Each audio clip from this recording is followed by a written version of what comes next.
Welcome to another episode of the Metropolitan. Today, I'll give you 10 item ideas to add to your prepping stockpile before this November's presidential election.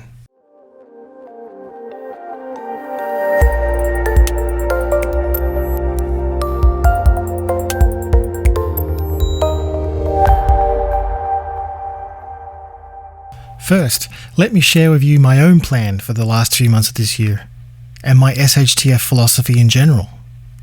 My family and I live in a high-density metropolis, and as such, the red alert scenario is to bug in. That is, lock the doors, raise the drawbridge, and watch the carnage unfold on TV.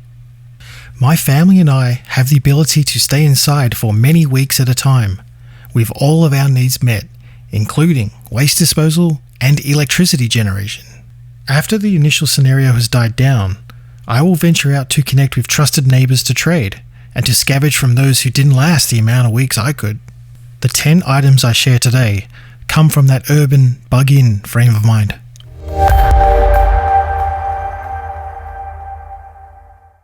Number 1 on the list is paper plates.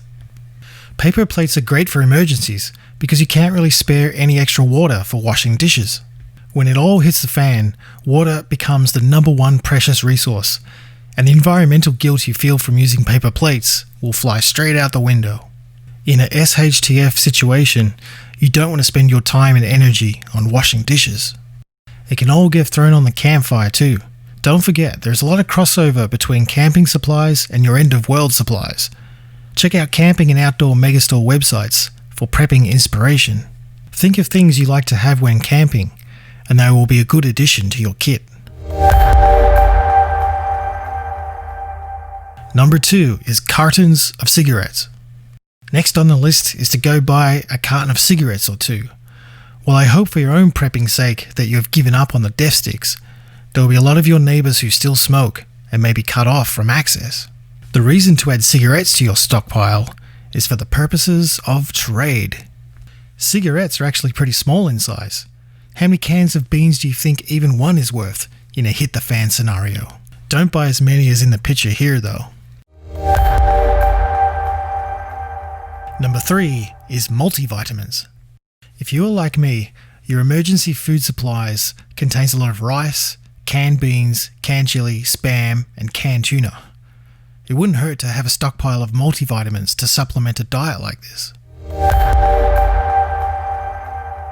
Number 4 is spices and flavour. With that canned food heavy stockpile, it would be good to make sure you can add some flavour to that spam, rice and bean monstrosity you'll cook up. If you have a balcony, you can grow some herbs in some pots. Number 5 is water filters. Whatever the water filtration system is you have installed at the moment, now is the time to pick up some extra filters. Pick up an extra jug too, why not? Number 6 is cheap bulk alcohol. Like the carton of cigarettes mentioned before, I would hope you have stopped drinking in preparation for November. To be honest, the only positives that have come out of the last 6 months of coronavirus lockdown for me have been the ability to test my prepping supplies and to cut down my drinking to zero. I'm not actually saving money though, because on every Safeway run I do, I buy a bottle of the biggest, cheapest, ugliest, most disgusting vodka I see there. This will be a trade item, and like the cigarettes, how many cans of beans will a couple of swigs be worth? Also, pick up some of these small water bottles, which you can use to sell or trade your watered down moonshine in. Number 7 is female sanitary products. As the old saying goes, happy wife, happy life, and never a truer word has been spoken. My wife also has the prepping bug, so she has this area sorted out for herself. However, I'm picking up a pack or two for my own training stockpile. I know we are getting into some grim discussions here, but the reality is, most of us live in high-density cities and are planning to bug in and wait out the coming storm.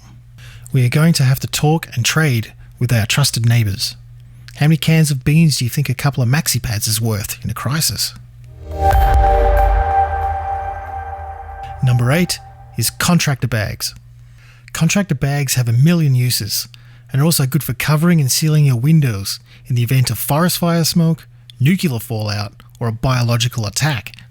In fact, while we're on that subject, pick up some more duct tape or real gaff tape to seal those windows good.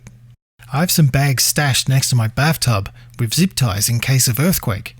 If there is a major earthquake, it is likely that the water pipe infrastructure will snap underground. The first thing you should do after the initial shaking is to fill the contractor bags in the bathtub with the water remnants of the pipes before everyone else does. Zip tie them shut and repeat for as long as you can. Number 9 is a good old road atlas. I mentioned before that my family plan was an extended bug in and hunker down. However, there is a plan B to bug out, and this is where the atlas and old-fashioned paper maps will come in handy. In a full nightmare scenario, do you think the mapping apps on your phone will be working?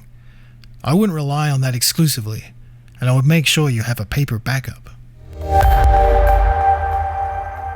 And lastly, number 10 is Windows security.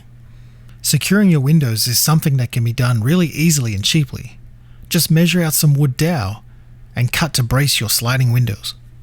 Make sure your family knows how it is installed and how to remove them quickly in case of fire.